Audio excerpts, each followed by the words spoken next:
সুন্দর বিকেলবেলায় একটা নতুন রেসিপি বানিয়ে ফেললাম, নিরামিষ মাংসের চপ। একটা পাত্র বসিয়ে দিলাম, তার ভিতরে পরিমাণ মতো জল দিয়ে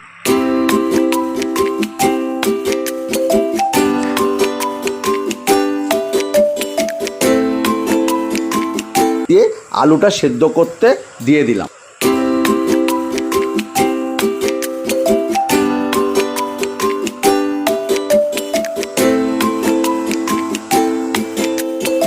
আমাদের আলু সেদ্ধ হয়ে গেছে, আলুটাকে একটা পাত্রে আমরা এখন তুলে নেব।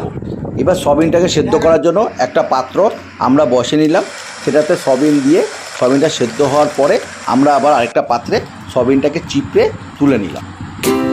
পাত্রে আলু এবং সয়াবিনটাকে নিয়ে আমরা ভালো করে মেখে নিলাম।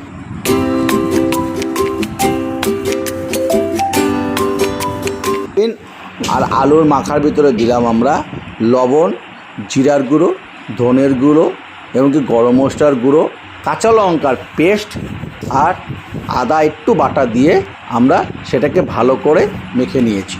তাতে একটু সুন্দর কালার হওয়ার জন্য একটু কাশ্মীরি লঙ্কার গুঁড়ো আমরা তার ভিতরে ছিটিয়ে দিয়েছি, সাথে 1 চামচ হলুদও দিয়ে দিয়েছি।